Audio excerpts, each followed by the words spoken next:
cultural appropriated magic is like when you're trying to get Apple software working on a Microsoft product or a Windows product or a Windows application on an Apple native thing. And it's like it's all kinds of clunky, it's suboptimal, and just like at the end of the day, it's a headache and it doesn't really work. And but if you say it does, like it's just it's a conundrum.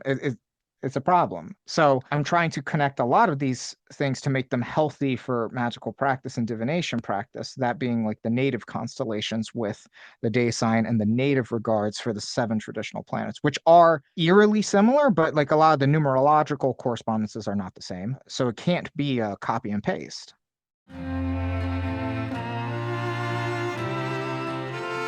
Welcome to Coffee and Divination, a podcast about the arts of obtaining hidden knowledge in changing times. Join me, Joanna Farrar, to chat with experts from around the world on tarot, runes, geomancy, and the many ways divination can help us navigate and plan our paths ahead. Today's episode is a conversation with Solomon Pakal. Solomon is the founder of the Mayan Mystery School and Mystery Codex. He is a historian and an occult practitioner of more than 20 years, whose work is bringing greater attention to broader Mesoamerican and Mayan traditions of magic and metaphysics. He is of Mayan descent and was raised in a family of folk witchcraft, which gives our conversation today a very rich and interesting perspective. I was able to spend some time with Solomon at the Between the Worlds Sacred Space Conference this past year, and he is an excellent speaker on a number of topics, so I was excited to have him on the show. In this interview, we focus mostly on Mayan astrology, Solomon's perspective on tarot, and of course, the vastness of Mayan divinatory and magical traditions that are still far too little known in mainstream Western occult spaces. Before we begin, I also want to let you know that there is now a free weekly divination planner PDF available to download over at coffeeanddivination.com. It's there to help you build a potentially more steady and grounded divination practice, and that's the first of a number of different offerings that will be up on that website very soon. You can also find out about more offerings if you follow me over on Instagram at Coffee and Divination. So now, grab your coffee or your tea, and let's dive into my conversation with Solomon. So it is my pleasure to have Solomon Pakal here with us on the show. And thank you so much for joining us and giving us some of your time. Well, thank you for having me. I really appreciate it. Well, this will be very lovely. We have a traditional first question on the show. And that question is, what was your first experience or exposure to divination, given the focus of this show in general? And that could be, something where it was someone in your family who, had something to do with divination. It could be something that you experimented with when you were a child, or, later in life. There's really no kind of rule to that. But what would you say in answer to that? I'll give you two. One is a bit more nebulous. Because I was raised in a witchcraft culture, I think just the way that my mom predicts the future in her very like soothsayer, um, kind of like fortune teller way, especially after like a glass or two of wine. Uh, I think growing up when someone somewhere around 4 years old, 5 years old, she would spit out things about where we were headed, stuff like that. Divination, as far as like advice from elders, I guess you could say, or elder family members. That was like the most immediate form. But getting into the tools and whatnot, not too long after that. But the idea of prophetic wise women, that was always around me, specifically my mother. And I don't know if she, especially at the time, would consider herself a wise woman, but um, she has most certainly grown into that role. I think personally, there's something to be said in our culture.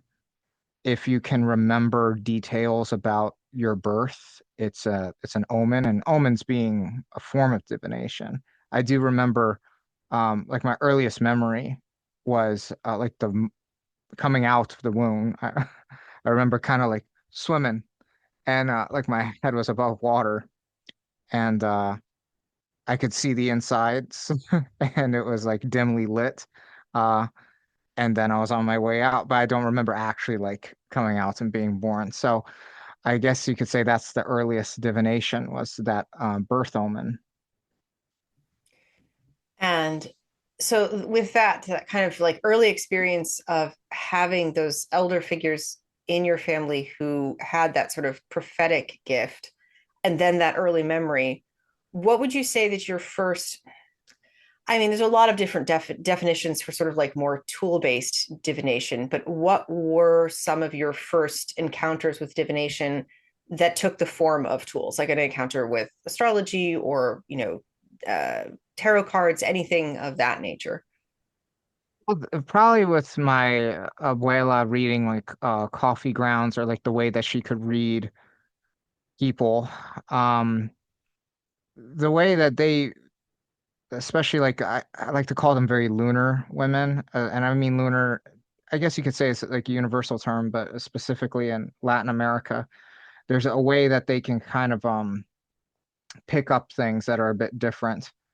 Not necessarily like one of these FBI body language experts, but kind of like a mystical version of that.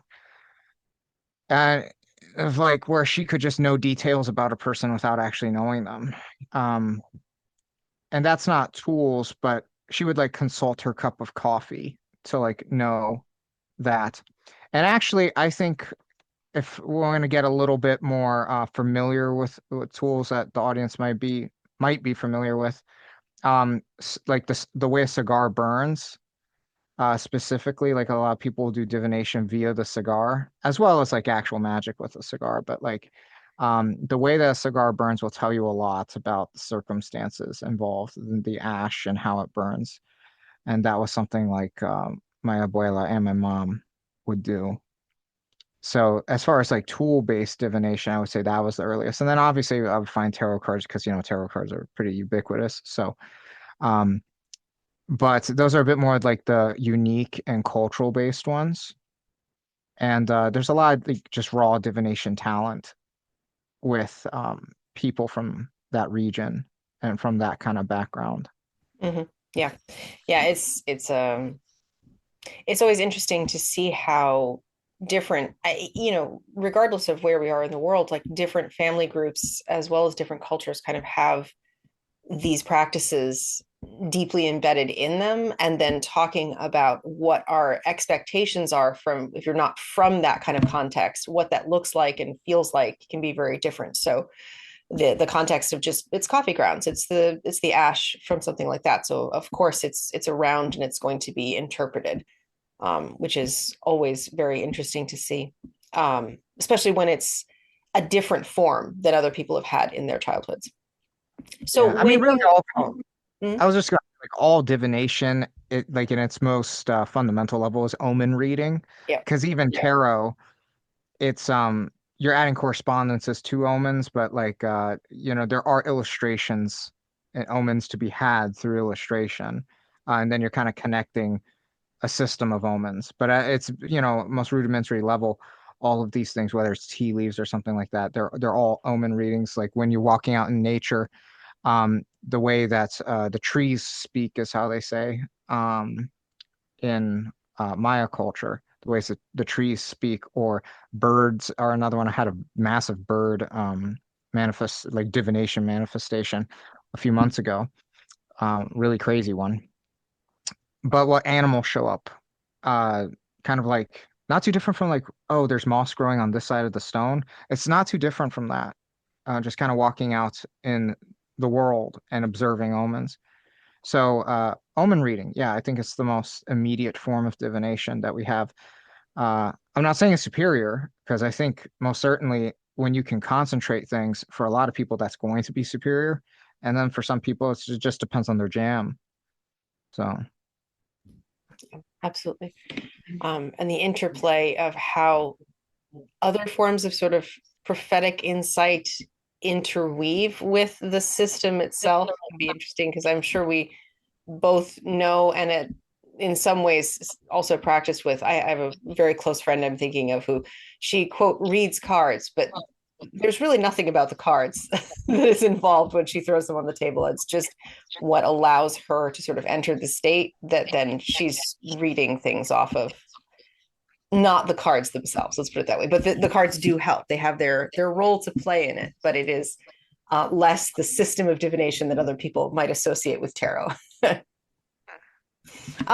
So looking back then, when you, if you have to describe, because I feel like for some listeners, the traditions that you come from may be less familiar.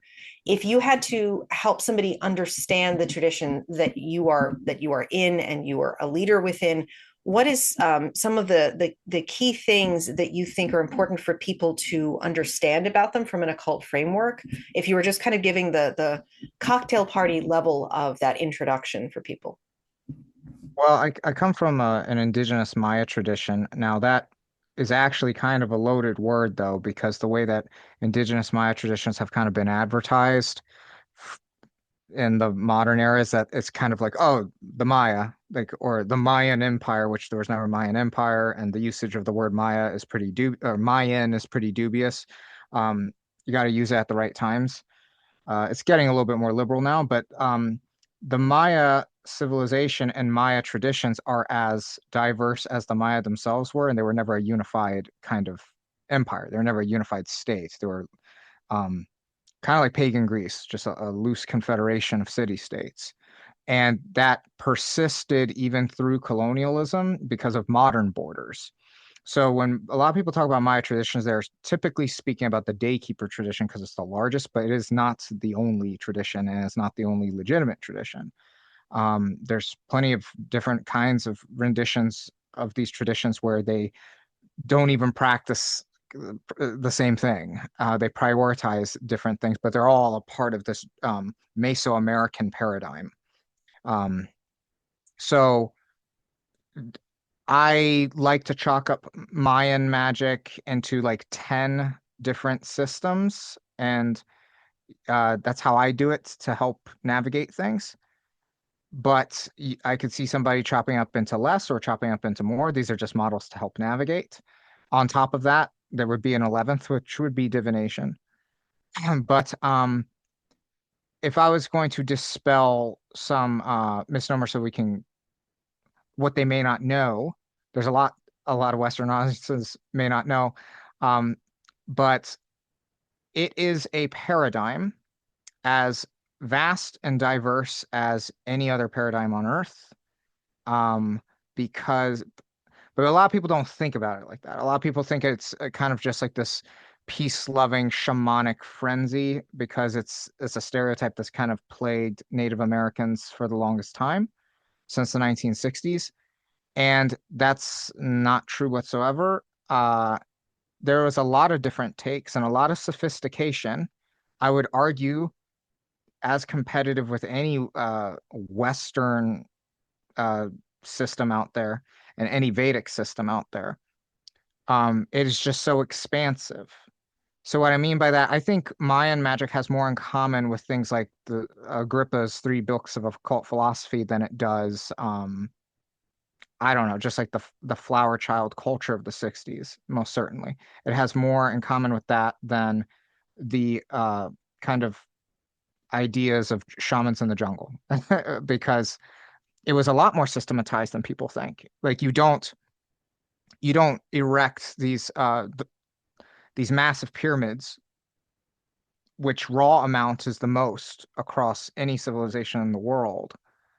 And you have a calendar that is as accurate as the atomic clock and get tens of thousands of people to do massive plaza rituals. You don't do that by intuitive shamanic flow alone. You do that by getting the trains to run on time. And you do that with precise mathematical calculations and or administrative systems as well. So the biggest misconception, I would say, for magicians, not the general public, but for like magicians, diviners, insert your label, is that this is a massive untapped uh, world of magic, not just one type of magic. So the divination and the divination practices pertaining to our discussion today, there's a lot of different ways that it can happen. There are some very like most notable ways that it's present in Mesoamerica, but there's a lot of ways that you can do it. And there's been a lot when you're dealing with over 4,000 years of history. Yeah, there's going to be a lot of ways that you could do it. Like even Roman history is like a tenth of that. So, um, but yes, like carrying on. Yeah. Yeah, no. That is, of course, with something as vast as what you're talking about, there is bound to be so much that is not known by wider audiences, shall we say, particularly because of some of those misconceptions that you've already pointed out.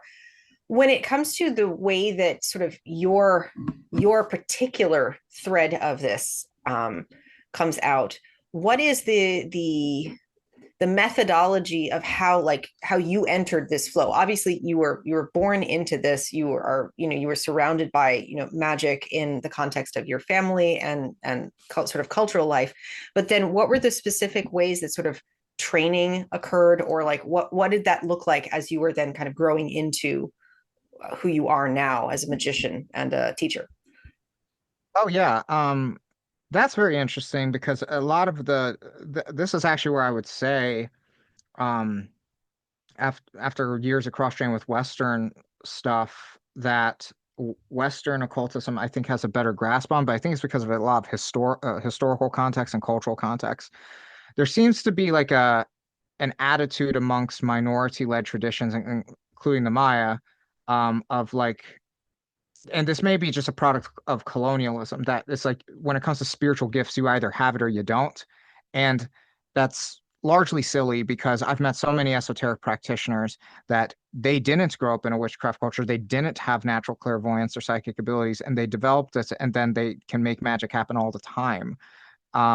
So really, spiritual gifts and psychic abilities, I'm a big advocate for that. It's a lot like athleticism and like physical athleticism, but we're talking about like spiritual athleticism and psychic athleticism. And these things can be learned, but like there's this idea of the gift in brujeria across Latin America, and it's something that you either have or you don't. And it can kind of be trained, but at the end of the day, it's this attitude of you either have or you don't. And that's probably there because you're always under the watchful eye of, society and the church, and it's a very ostracized thing.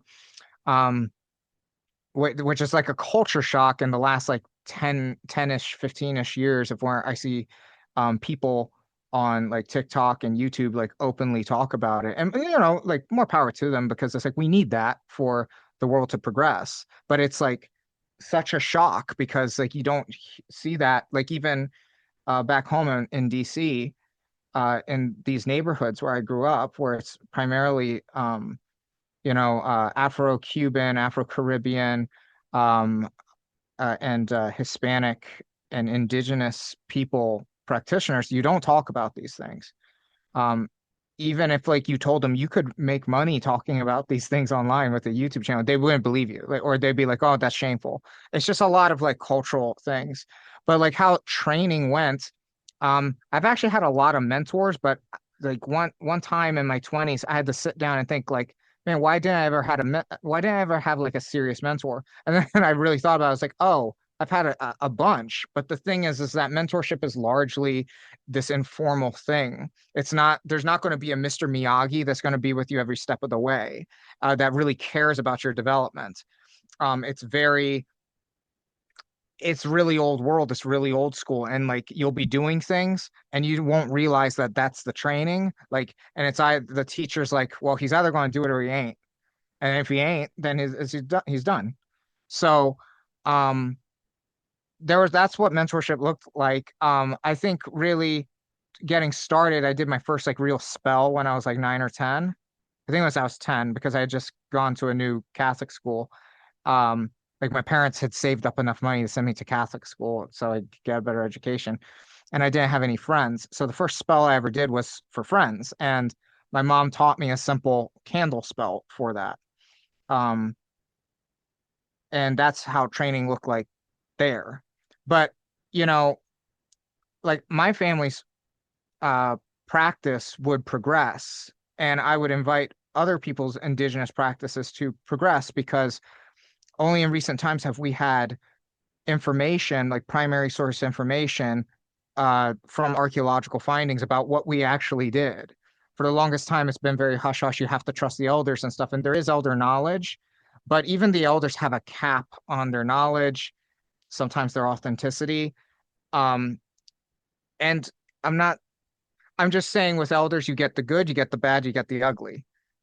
And like a lot of people. So none of these people are like, even the saints, right, have good and bad and the ugly. But if we're talking about like, we don't need to put them on this altruistic pedestal, because there's like case studies of that going wrong. So, I am actually very grateful though for academia, the archaeological community, and even the Western esoteric community, because it taught me that we can talk about these things online, at least. Like when we would congregate in the neighborhoods, you had to like really know people and you had to be invited to parties. And then at the parties, or maybe sometimes in the shops, you could talk about it.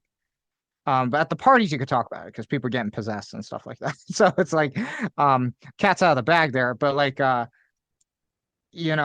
about it online is that's really not the culture. So, that's what training looked like. But I will say that like, academia and having the money to I say having the money because my mother moved here from Guatemala, and she was like very poor growing up, and then like my family was poor. My parents really worked hard, and they did some magic, and they got us out of poverty, and we ended up having like a good life. But we had the money to travel the Maya world.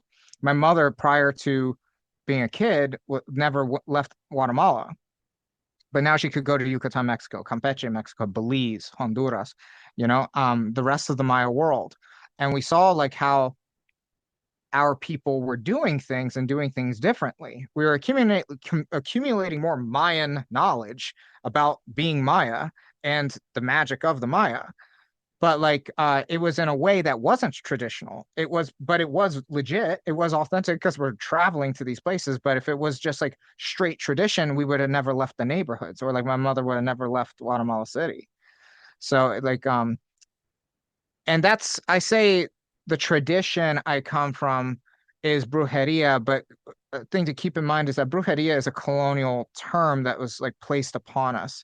And brujeria is a very broad term across Latin America, where not all brujeria is Maya. That's most certainly true. Like North Mexican brujeria is not that. Colombian brujeria is not Maya. So it's really a colonial term that's been slapdashed on us. Uh, but I say brujeria because that's what it was called, and in its description, how it was practiced, like how my grandmother, my great grandmother, how my mom practiced, it was largely thaumaturgic, meaning like it was mostly for practical means. Whereas like there's other Maya traditions that would they would prioritize a more theurgic approach, something that's more along the lines of mysticism or some kind of spiritual vocation, where it was like a bit more dirty and street smart, where my family came from. And obviously it would like evolve into like the more we learned, it got more theurgic and more well-rounded. But yeah, that's the Yeah. culture growing up. So with that, I think that well, I have a number of different questions that are kind of more background to this, but I feel like if we jump to this discussion, probably some of them will come through anyway.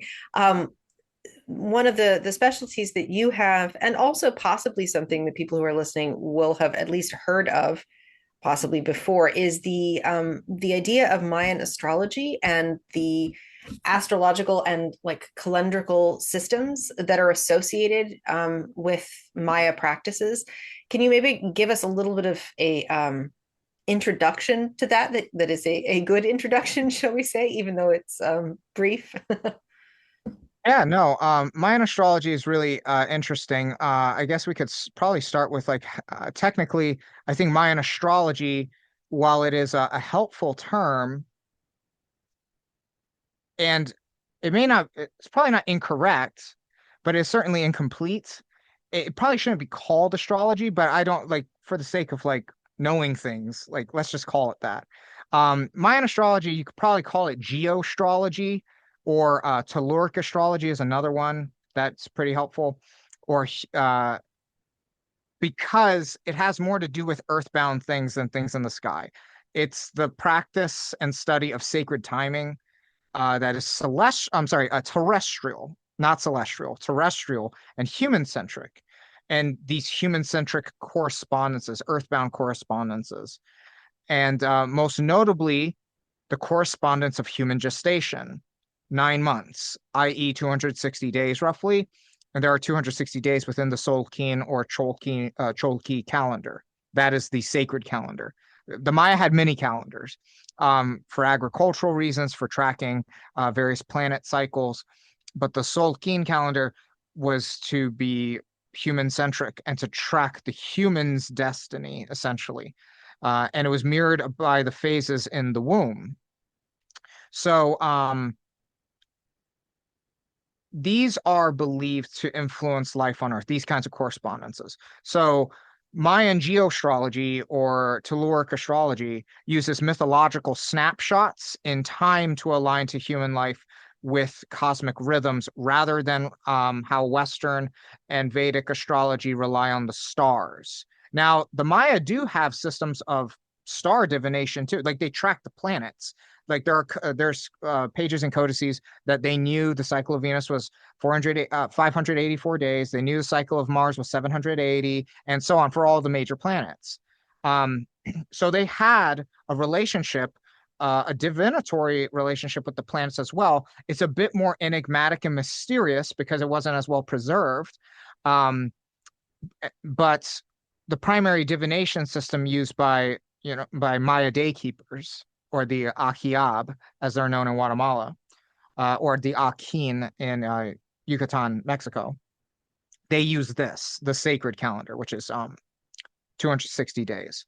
So in short, Western astrology reads the map of the sky at your birth, whereas Mayan astrology is kind of like your personal mythology from conception to birth based upon Mesoamerican mythology.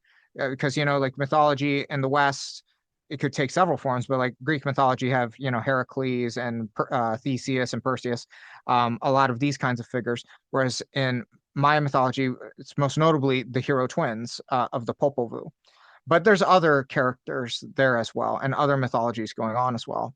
And I say, so that's like the primary astrological engine, is the 260 days. And it also rotates with numbers. So you have a system of names and numbers. The day signs, there's 20 day signs. I've heard it be called like the Mayan zodiac, and that's technically incorrect because they did have a zodiac of constellations as well. But these day signs, they are not like the 7 days of the week named after pagan gods. They're kind of like that because they make up the actual days. That's how they would track the individual days. But I'll tell you right now, from like a spirit kind of connection, they are very, very different. They feel very different. They communicate very differently than like Freya for Friday. It's not as like personified as that. They're very, very nuanced. But these names actually corresponded to the Earth's relationship with the sun, so kind of a solar correspondent. And then the numbers would correspond to cycles of the moon in relation to the Earth. So a math way of thinking it is moon times sun equals human, because the entirety of the calendar is human and Earth. So moon times sun equals Earth. But it does all of the kind of same things that astrology does. It predicts societal trends. It can help you live attuned to cosmic rhythms. For magical purposes, it essentially has its own astrological timing, independent of Western timing. So if you don't have, this is something I like to do. If I don't have favorable timing in the Western calendar, I can jump ship and do magic with the Mayan calendar, and vice versa. Because there are some unfavorable days too in the Mayan calendar. But whereas it's not so much of a big deal with like Western correspondences. Um, and obviously, like any astrology and any divination or like any wellness practice, is supposed to provide us clarity in uncertain times in our lives, as well as offer us personal empowerment through a spiritual system. Um, I'll go ahead and like mention there's a lot of ins and outs about Mayan astrology, and you can, if you got questions about that, I'll happily entertain it. But I'll say that like one of the interesting facts about, like I mentioned, the relationship with the stars. This is something that me and my family are actually trying to trace back, where we believe that our traditions, our personal family traditions, may have originated from pre-Columbian times, and it's a breadcrumb trail. We haven't like finalized anything, but we believe that our family practice may have come from how the Maya have regarded the what Western esotericism calls the seven traditional planets, as in Moon, Sun, Mercury, uh, Mars, Venus, Jupiter, uh, Saturn, which that's largely, I don't want to say absent from other places in the Maya region, but is certainly not prioritized. And I find that very interesting because there's magic to be done there. There's artifacts that confirm that. There's pages and codices that confirm that. And there's a ritual book from the 1500s written by a Maya priest, so to speak, that has ritual to utilizing the seven traditional planets. And this was during the colonization. However, the amount of detail and the amount of detail and language components, it's not a Western import, is what I'm trying to say. It does, I think, all suggestions, and per an anthropologist, two anthropologists actually, they believe it is inherently Mesoamerican and Native American. So that's really cool. And there's other Maya city states that have relationships with like Saturn and stuff like that based upon the pyramids that they built that help track uh, some of the movements of those planets. And the Maya had regards for constellations. So what's really cool is that this is something you really don't hear a lot about. Uh, you can find healthy information on the Mayan calendar as far as like the Solkin, the Cholki, the divinatory calendar that's used by the daykeepers, but the constellations are a bit more rare. So I'm very excited to be diving into more research with that because the constellations are pretty objective, right? There's collections of stars in the sky, but we make patterns out of them. But not all cultures have the same patterns. So, like Orion, the Maya didn't see as a hunter with a belt, they saw as a man with a turtle shell. And Scorpio was largely the same, but it was a woman with a scorpion tail. So she was like a scorpion woman. They also had a bat constellation. They had two different snake constellations. It's pretty cool, like how they have divvied up the stars and have their own constellations. But this is why, and we'll probably get to this when we talk about tarot. I always try to I'm not trigger happy when it comes to like, oh, this connection here from this culture and this connection here from this culture, because that's how you lead to not just cultural appropriation, but you're mix mashing divination and magical systems to where they don't work, and it just becomes vibes. And vibes are helpful at times, but it's like that's not something. I don't think anybody should be charging money just for vibes. I think like you should have a method to like what you're doing. So there are people I have seen that have applied Western zodiacal stuff with their Mayan practice, and I think it's a complete, like it's not compatible. It's like the way I like to say it is that it's cultural appropriated magic is like when you're trying to get Apple software working on a Microsoft product or a Windows product or a Windows application on an Apple native thing. And it's like it's all kinds of clunky, it's suboptimal, and just like at the end of the day, it's a headache and it doesn't really work. And but if you say it does, like it's just it's a conundrum. It's a problem. So um I'm trying to connect a lot of these things to make them healthy for magical practice and divination practice, that being like the native constellations with the day sign and the native regards for the seven traditional planets, which are um eerily similar, but like a lot of the numerological correspondences are not the same. So it can't be a copy and paste. Yeah, I think that's an interesting piece to also kind of highlight, because there's a tendency, and it's human, right? We want to find connections, and that's a really powerful thing about, our human abilities, is to be able to find connection points. And um, pattern recognition, shall we say, is really, really important for creativity and culture and so many other things. But sometimes the pattern recognition can cause us to go off track when we just see a few correspondences and then want to say, well, now we can just port all of it over from the Windows to the Apple machine. And it does not necessarily work, even though there can be some similarities that are good to know.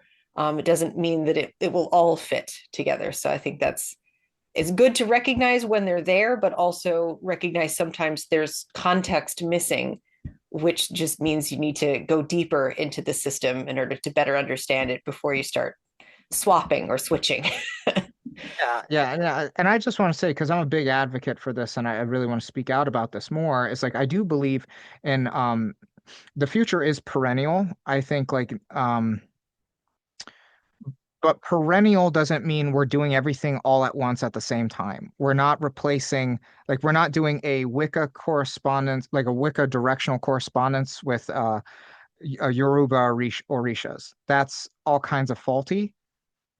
And we're not, but we can do, like, what I'm saying is that what I mean by perennial is, like, say we have somebody who's an ATR practitioner but wants to do a Wicca ceremony. That's fine, but we're doing Wicca at that time. That's what the future of all of us occult and mystic weirdos need to do, is come together those ways. It doesn't mean just make a hodgepodge of things, because I do believe going into the future, we need perennial philosophy and perennial spirituality in order to make this world a better place. There's so much religious fueled violence.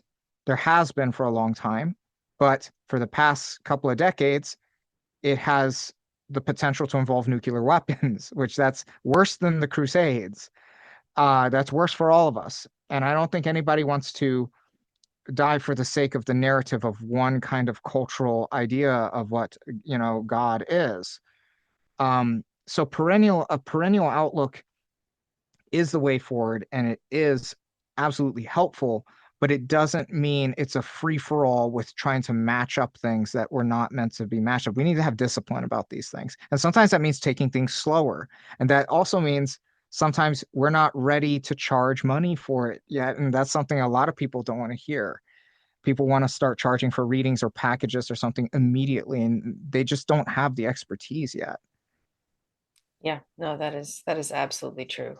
Yeah, I practice permaculture, my husband and I, on our farm. And permaculture also has that sort of like, there's a lot of healthy ways that we can prioritize diversity of, and perennial philosophy and sort of perennial systems, which can involve kind of like looking at new ways of doing things. But there's always the piece with permaculture, which I think is very true in a lot of magical systems, where you have to be a lot more patient, and it takes a lot more time than many times we humans like. But Yeah. the systems need their time, which is sometimes a longer time scale than we like.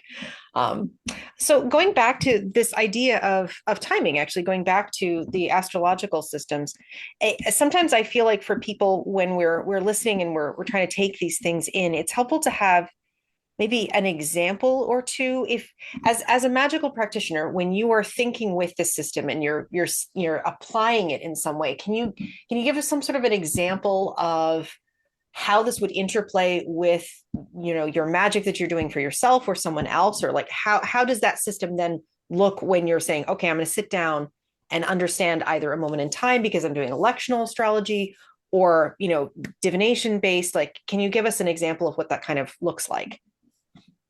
If you're going to approach the Mayan calendar, you should probably start with, like, what your birthday is in the Mayan calendar, with what your birth sign is, and calculate it. There's some good um, websites out there. I don't think they have all of the complete information, but, like, you can calculate your Mayan birthday pretty easily from there. And they typically go on there's various throughout time Mayan calendars with, like, ways to calculate your birthday, and sometimes you would end up with a different sign, but they largely all use the same. one, which is like the Guatemalan Quiche standard. So you if you calculated your birthday, like I would sign off on it and be like, yeah, that's good. Because the thing is that your birthday is you call it your Nawal or your Chumil, and it's essentially this spirit sign. It's a nativity spirit that is tied to you. Um, and it's a really like meta connection. It's not something like the I mean to say like a guardian angel wouldn't be like you're getting there, but that's not it. Um, because that's to denote some kind of like really like it's a personified thing, right? And it's like no, you don't get it. It's like this imprinted nature that's in you. So to start off with understanding your nature, as in your day sign, that's the first step.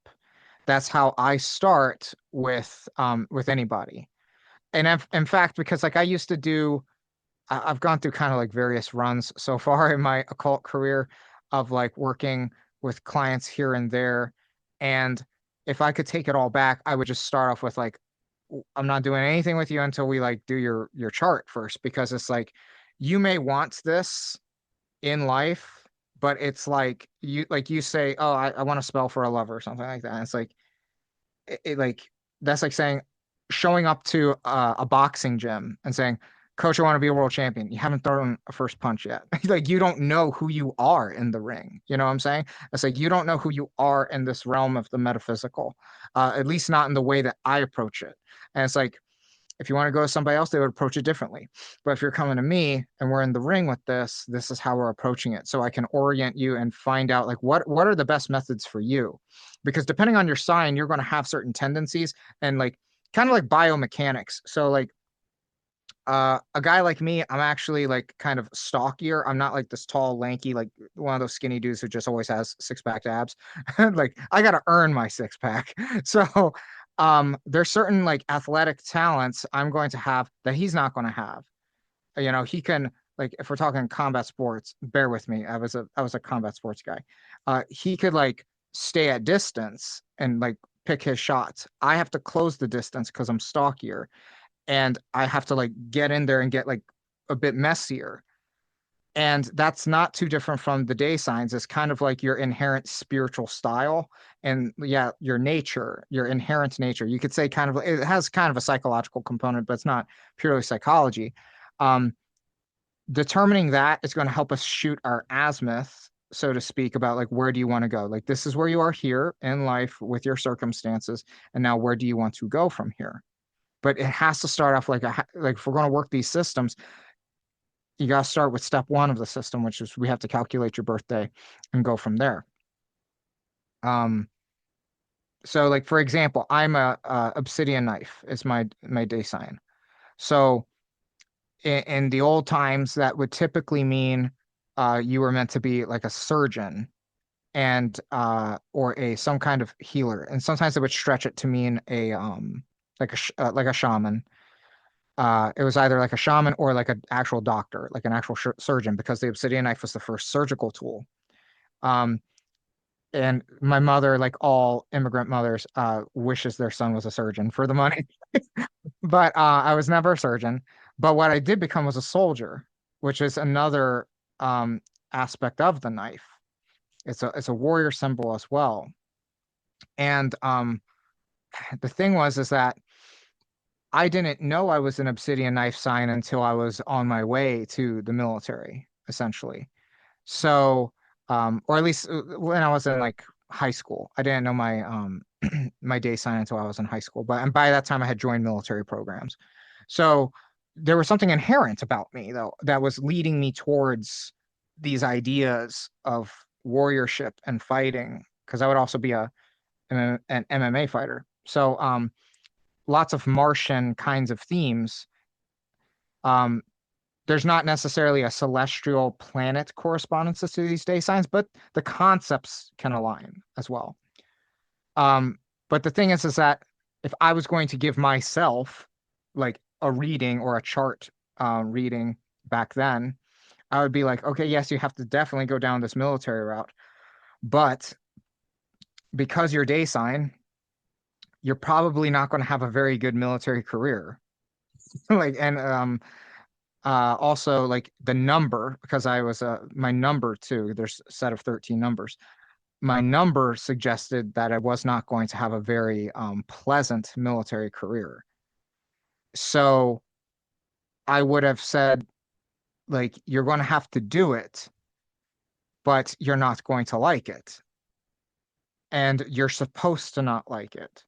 And that's going to help you do something else. And then, this is where my clients past me would have been, but like, how do I be like, there's certain things that you can mitigate with magic and having foresight and divination, but there are some like things that are quite literally beyond us. I don't want to say like it works in mysterious ways. I mean, it's like if we're going to take like for instance tarot or something, there's this kind of like greater narrative to life.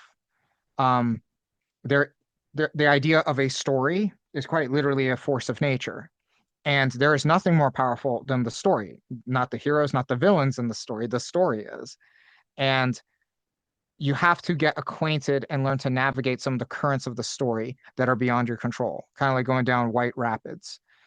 You're not going to be able to stop all the violence on the boat, but you can, row the boat a certain way to get to your destination as best as you can. So that's what I would do with any client or advise anyone to do is to get acquainted with your day sign first by just knowing and reading about it. And then we can go from there.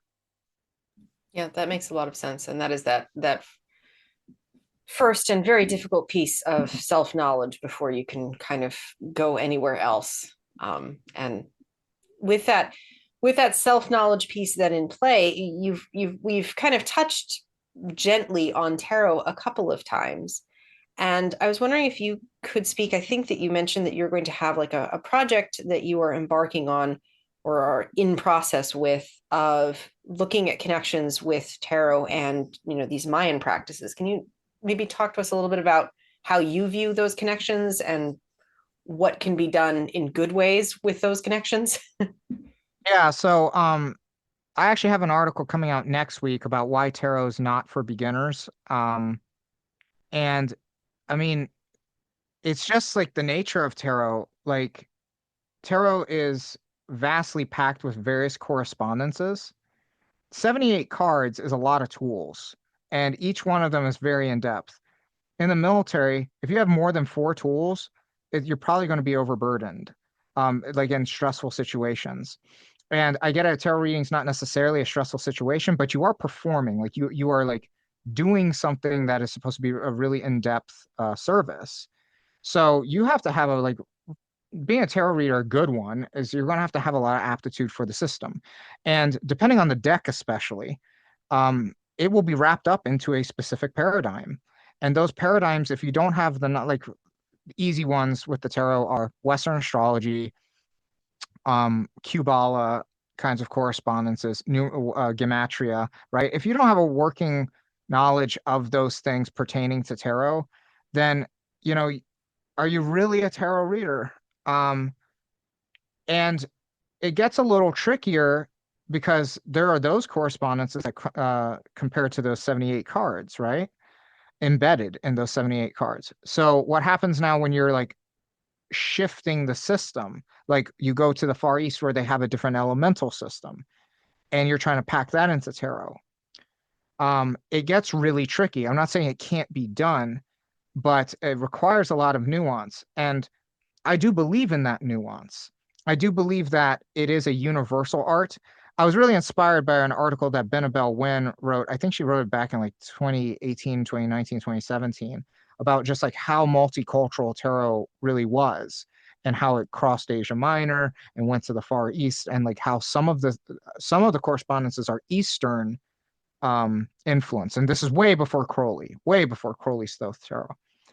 Um, so it is most certainly a broad divination system given her thesis, but given a lot of the Jungian schools of thought, tarot is an archetypal system. And, despite how magicians feel about archetypes, unlike ceremonial magic or something, like literally have a body of statistical work and like clinical results.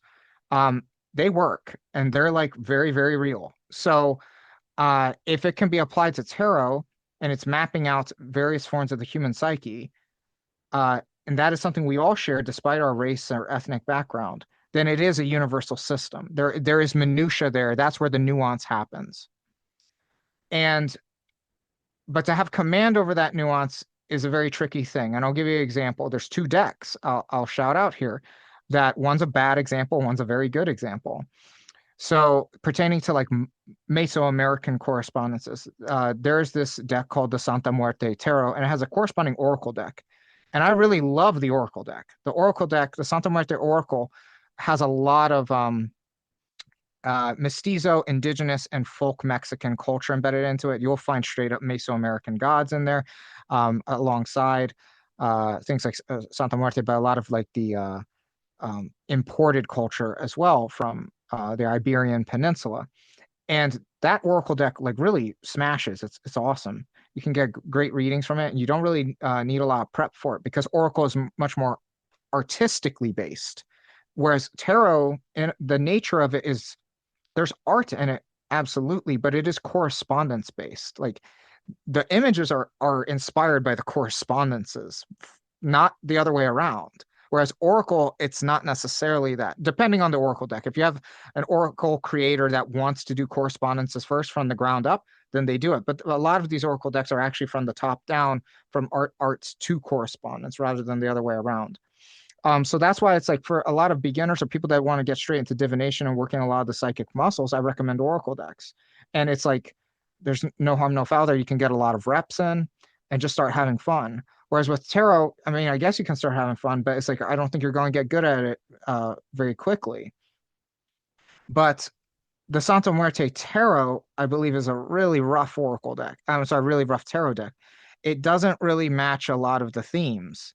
Um, it tries to, but I think it does it in really overburdensome ways. And it just didn't lead to good readings. Um, Not for me. And when I got like, because it was a popular deck too, and I got some readings from it from like local people, and I just like I could see the friction. But there is a fantastic deck called the Tarot Yohwali Ehekat by Chikome. He's big on Instagram. Mi Corazón Mexica. Uh, he's fantastic. He's a fantastic artist, and he made his own tarot deck um, based upon Mexica correspondence, primarily Mexica, but there's Maya correspondences in there too. I actually learned some Maya mythology from his deck that I couldn't find really elsewhere, because some of the things the Mexica prioritized from the Maya culture actually survived better with them than it did the Maya culture. So I was able to learn a little bit about my own culture from him. And that deck is amazing. And it does an amazing job kind of matching opposing directional and elemental systems with what would be the elemental systems of like Western Europe and stuff. So for example, like in Maya culture, um, south is not green and fire. I think like in Wicca, it's like green and the elements is fire in to the south. But for the south, it's yellow and water. And for the east in Maya, it's red and fire. For the west in Maya, it's earth and black. And for the north, it's white and air. But the thing is, these are very important because they're directional, meaning like geography. So, like the geography of the continent is very relevant. And the metaphysical geography of Western Europe is different than the metaphysical geography of like the New World. And uh, I thought his deck did a very good job of accounting for that. So his deck is like what I like to say is the gold standard for crossing the gap of tarot to Mesoamerican mythology. And there are some other ones that incorporate some Meso stuff that are a bit more artistically inspired. They're not standout examples of Mesoamerican um, symbology, but they're a really like honest. They gave it the old college try, and they're really good decks to use regardless. Um, so I recommend his deck a lot. I use it; it's my favorite, and it has a lot of Mesoamerican stuff to where you can add Mesoamerican correspondences in a tarot practice soundly. Now, another way that you can actually make it better and more like more Mesoamerican infused is by the nature of the spread. So, like everybody knows of like a Celtic cross, right? But these are Western correspondences. Well, there is such thing as a Maya cross because the Maya, they call it the Mayan cross, but it's really the symbol of the Yaxche, the cosmological tree. And this is a real pre-Columbian thing. It stretches back thousands of years. Um, but you still see there's an entire group of Maya people in Belize that and in Mexico called the Crucial Maya that their primary practice is focusing on the cosmological tree, not even like day signs and stuff. They prioritize the cosmological tree. So essentially, a if you know the correspondences to the tree, you can have a spread done that way and have your own kind of like Mesoamerican cross reading. Another would be using Mesoamerican numerology because the numbers mean different things than in Western or like Western numerology or gematria. Very different correspondences, very different meanings because a lot of Western I think how I would say if I was going to get kind of high level on this is that a lot of the numerology descends on like what was the central concept of like where God came from. And a lot of that with the Western stuff is like this idea of unity. And for Mesoamerica, it's the concept of duality. Now, really at its peak, they kind of mean the same thing, but in practice, there's a lot of nuance to it. In the Maya creation stories, there is no, and God said, let there be light.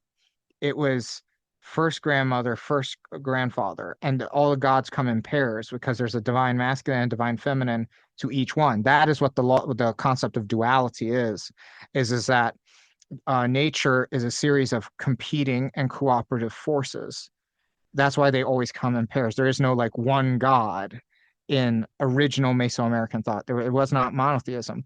It was this it was duality. I don't even say like polytheism is a part of it, but it is not entirely uh their philosophy. So that duality though it goes into how you metaphysically comprehend numbers, i.e. numerology. So the numerology is different. So you can use like how many cards in a spread and what is the Mayan correspondence to the number of cards. So I'll be doing a series on uh the all the tarot cards and kind of their cross-cultural meanings. So I'll be going over the Western stuff too because I'm well versed in that. But like what would be the Maya equivalent of those? Like how do we soundly do that? You know? Um, if Crowley could, do what he did with the Thoth tarot, which I mean, he was a pioneer, but oftentimes the pioneers of many arts were doing things pretty flawed because they're the first ones doing it and like lessons learned. um I think like at least for the Mesoamerican theater I can do better, so Yep. Yeah, and that idea of looking at something like numerology and seeing that there's basic pieces of the theological and the philosophical worldview of a tradition that is different, and therefore things like number correspondences, color, direction, all these other things also have to be, thought with differently. So kind of taking the time to step back and understand that before we kind of mix these different fabrics together makes a lot of sense, and it is a very complex thing to understand and sort of pick apart. So I'm looking forward to how you will do that. That will be, I'm sure, extremely fascinating.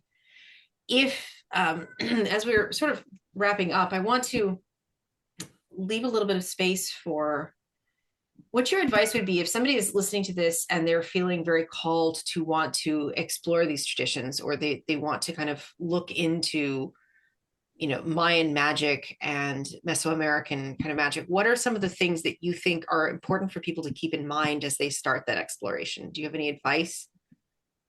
yeah, there's not a lot of good information. There's actually there's a much more bad information Mhm. than good information by a long shot. I know that like any spiritual path would say that, but for a lot of Native American stuff it is tenfold because of just the historical context behind it. And I mean, like even Maya elders I've made some enemies, but like it's just the truth. Like there's even some Maya elders that like really embrace a lot of cultural appropriation in order to sell things and to make money. And I'm not saying that's all completely bad because again, historical context, a lot of these Maya elders were they were living in Guatemala during the genocide in the 1980s and after the genocide.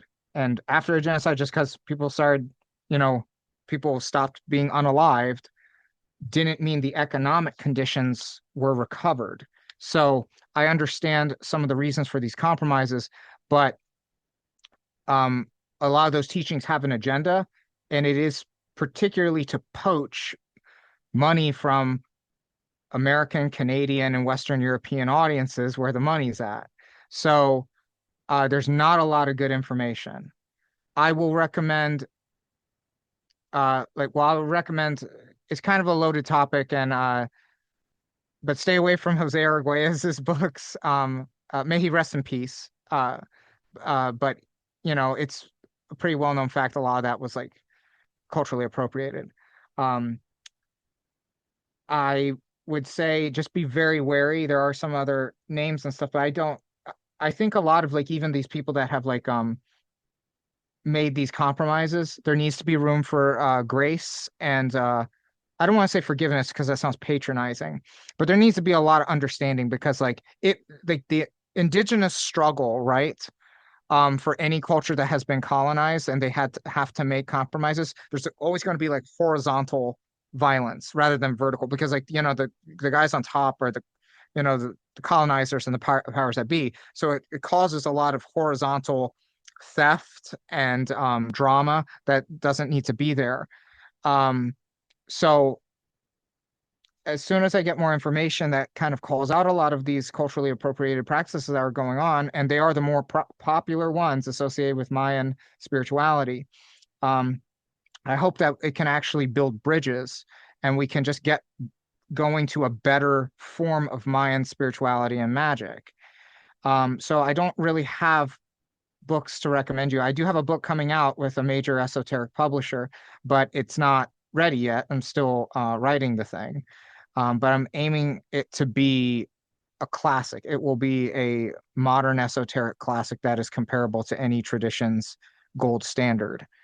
Um, I will refer you to two great Mayan astrology books. One's called How to Practice Mayan Astrology by Bruce Schofield.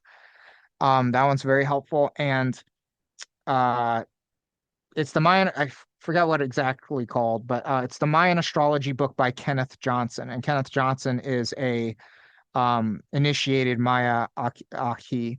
And I've had the pleasure of training with Kenneth Johnson. He's amazing. Uh, so he really knows his stuff about the calendar. In those books, you'll find a lot of Mayan astrology calendar divinatory information. Now, that's not magic though. Just saying. Uh, that book has yet to come. Just give me a minute. It'll come. Uh, if you want more Mayan magical stuff, and like I mentioned, the tarot series, I'm going to have a series about Mayan astrology. So I'll be giving a Mayan astrology masterclass on my Substack, the Mystery Codex. You can go to solomonpakal.com. They'll take you straight to the Mystery Codex. Subscribe there. The masterclass will be it'll happen in the next couple of weeks. Just go subscribe and then you'll be in the loop. But I'll be having these two simultaneous series going on. The one that's essentially Tarot Beyond Borders and the Mayan astrology uh, series as well, where you can learn about Mayan astrology. And I will also be talking about Mayan magic there as well. A lot of the Mayan quote unquote gods as well that are not the day signs. And I have another series that is coming out this Friday. It's a little bit beyond the scope of this podcast, but it's very important. I think it's very important for anybody in our esoteric space. And it'll be about the my recent findings on the occultism that was found on Jeffrey Epstein's island.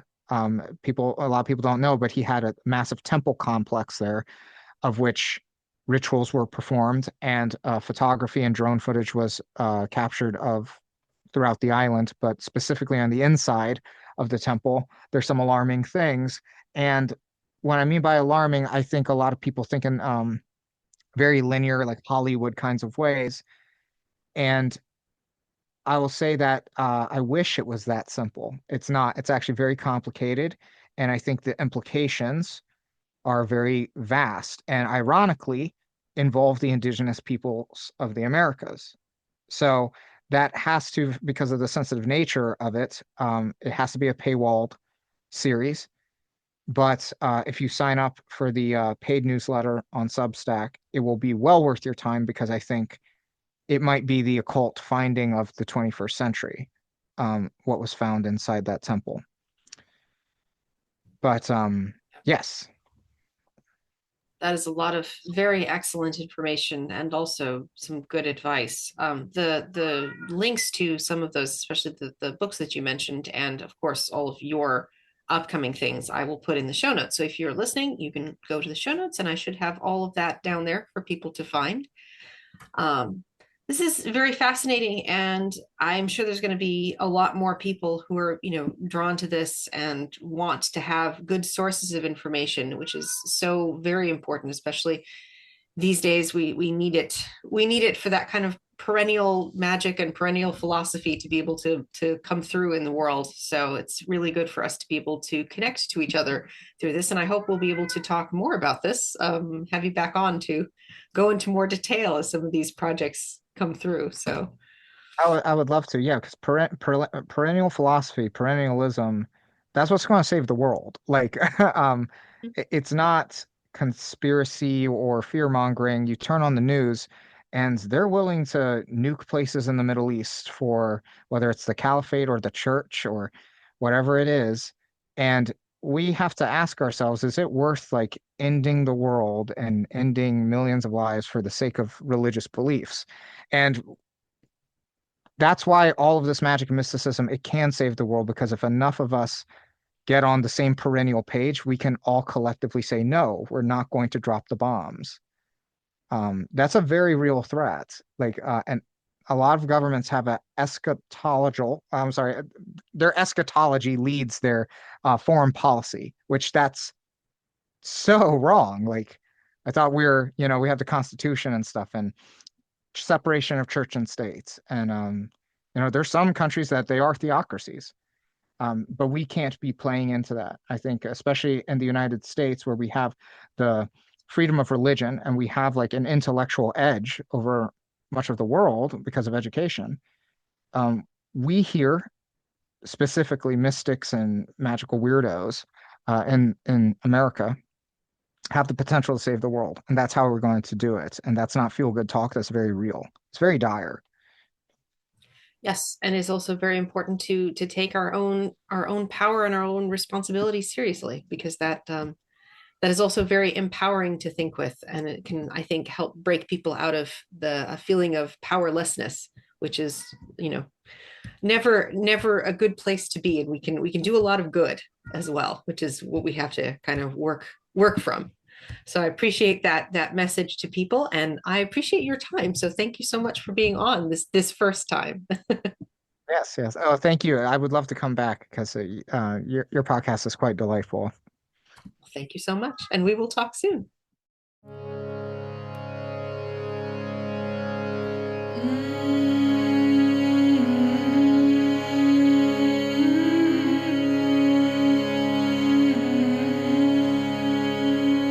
Black moon above, stars overhead. Don't you dare guide me back to my bed. The river is frozen.